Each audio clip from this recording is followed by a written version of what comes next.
Right, before starting this video, this is the schedule I've got going on this channel. So 2 videos a week for you guys, 1 rugby league, 1 PATS game review, 2 much squads every single month. There we go. Subscribe. Hello and welcome back to another game review on this channel. This is week 3, it's the Patriots up against the Texans. The Texans are playing at Gillette Stadium, so let's get into it. But before we do, I want to apologise for how late this review is. I've been on a holiday currently in Tenerife for the past 10 days, and I've only just watched the game literally an hour ago. I'm recording this on the Sunday. We're playing the Panthers. I don't know the score yet, so I'm recording this one after I've just watched the game, and then tomorrow I'm going to watch the Panthers game, then record it straight after I've watched the game. So let's get into it. So, to start off with, this game ended 36-33 to the Patriots. We finally got over the line, and it was a close one because Deshaun Watson, the quarterback for the Houston Texans, played out of his skin. He played amazing. It was playing on fire. The team, to be honest, the Houston Texans as a unit, their offensive line was playing class. We couldn't really, was getting pressure, but it was dodging and weaving. We just couldn't get to him. It was like a cat. It was like a ninja. We just couldn't get a grasp of him. The defensive line for the Houston Texans was the ballers today. There were studs. Merciless, Clowney, who else we got? Their defensive tackle, and most importantly, number 99, JJ Watt, played out of their skin. They troubled Brady for most of the game. To be honest, I knew this was good. I think anyone who watches the NFL, any average NFL viewer, knew going into this game the Patriots were going to have problems. Brady was going to have problems with Merciless, Clowney, and number 99, JJ Watt. So why didn't Bill Belichick and especially Josh McDaniels realise this and go straight to the run game? Get Rex Barehead straight on the field, get a few dump-offs to him, get a few halfback screens. Why didn't that happen? Because we started slinging it and it was working for the most part. We were slinging it, gunslinging it, you know, getting some first downs, driving up the field, moving the chains, getting some possessions. We were scoring some points, but then the cracks started to show, and the defensive line of the Houston Texans started to get a grasp of the game.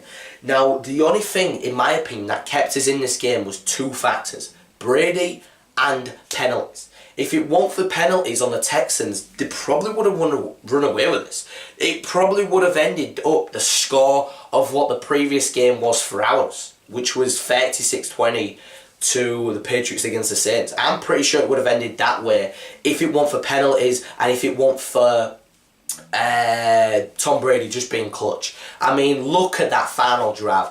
That's number 50 now for 50 game-winning drives for Tom Brady. Quality player, amazing player, is the GOAT. When you need it, like when I was watching the game, I was thinking, geez Louise, it's like 2 minutes 44, the clock is ticking, and we've only got 1 time out, and he still came up clutch.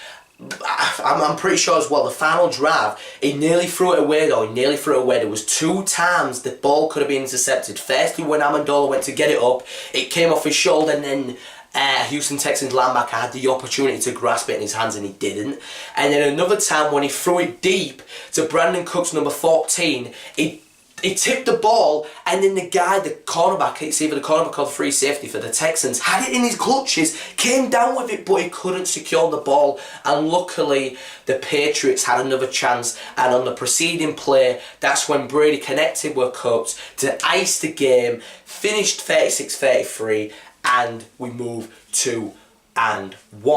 But because this is a Sunday, barring the Carolina Panthers game, I think it's like 11:30 right now. So the game, we might be 3-1, we might be 2-2. Who knows? Probably 3-1.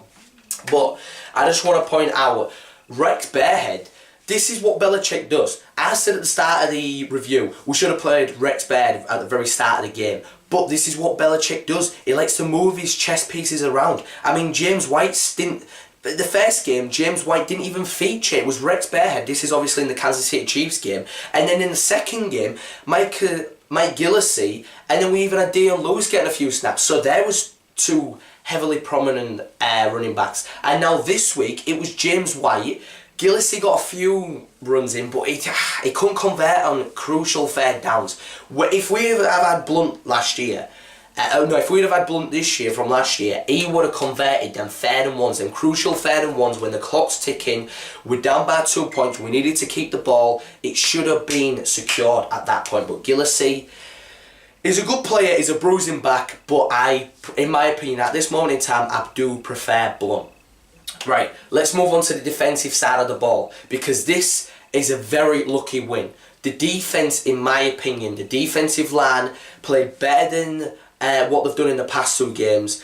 I'm liking the look of Butler, our rookie defensive tackle. Alan Branch played terrible in the first game. He deserved to be dropped. Adam Blunt, the rookie, managed to step up last week, and he stepped up this week. Got some decent pressure on Deshaun Watson, but because he's so agile and so light, he managed to get away. Deshaun Watson, again, I must reiterate this. He had a man of the match performance. He looks like the GOAT. He looks like he's a veteran in the league. He looked like Cam Newton. He was the Cam Newton that we've seen from previous years. Like, whatever Cam Newton's been doing in the league right now is an absolute shambles. Deshaun Watson is the new Cam Newton. But let me get back on track. So the defense, I've got 2 problems with 2 players. Devin McCourty and Patrick Chung. What is going on with our safeties this season? I mean, I know I give Stephon Gilmore enough criticism, but if he don't get safety help, especially with DeAndre Hopkins, what is he supposed to do?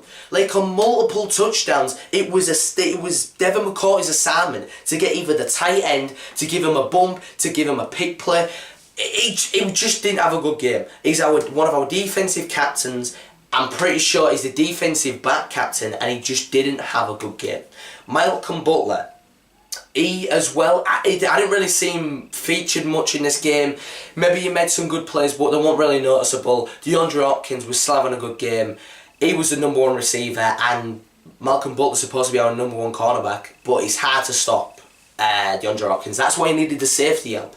But Devin McCourty, number 32, and Patrick Chung, number 23, wasn't giving our cornerbacks any help. But I have to give credit when credit is due. Stephon Gilmore had a day, well, I was going to say today, but the game won't play today. He had a day on that Sunday. An interception, made some really good plays, made some really good stops on the run game, on the outside runs. Really good game. Whereas on the contrary, Patrick Chung, mate, what is going on with Patrick Chung this season? Come on, I know you're bad in coverage, but come on, man, run support. We need to get this going. This is your speciality, run support. What is happening, Patrick Chung? Next game, when I watch it tomorrow, I want to see an improvement from Devin McCourty, Patrick Chung, both of the safeties on our team. I will say, Duron Harmon had a good game. And also Lando Roberts and Kyle Van Noy, solid performances from both of them, because the Texans were playing out of the skin. So I can't give too much criticism to both of them, because Watson was just dotting us up. Our defence didn't play as bad as they did against the Chiefs or even the Saints, because we didn't have an amazing game against the Saints. It was mainly the offence just firing on all cylinders, and also penalties cost the Saints. The Saints' worst nightmare was themselves. But to conclude, my final verdict on this game is we was really lucky. We managed to pull away. I think our professionalism and the veterans in the Patriots team pulled us through this game. Like Brady, he pulled us through this game. Gronk, a quick word on Gronk. Gronk, again, this game has dropped crucial passes. I remember the last game, he dropped 2 crucial passes, one for a touchdown and one for a crucial 3rd down completion. That's 2 passes last game, and I count 2 passes this game. Come on, Gronk. I know you're still coming back from your injury from last season, but you need to start getting it together. These things need to start to be ironed out early in the season, so when it comes to playoff time, when it comes to crunch time, and we need that first round bye and that first seed in the AFC, you need to be getting them catches. But going back to my final verdict, it was lucky. Deshaun Watson, he is going to have a long, successful career in this league. I think the Houston Texans have found their man, their guy, their franchise quarterback for the foreseeable future.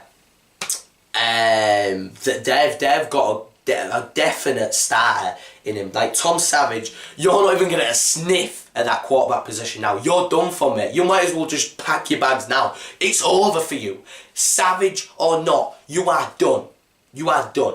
Whereas the Patriots, we've got Brady and then hopefully Garoppolo in the coming years. Not for at least, in my opinion, 3 more years. Brady to play 3 more years. But that just about does it. I'm glad we won. It was a lucky win. Bring on the Panthers. I'll be watching that game tomorrow. I'll be giving you the review tomorrow as well. That just about does it. So, I want to thank you for watching this game week 3 review. Hope you guys enjoyed it, and I will see you on the flip side.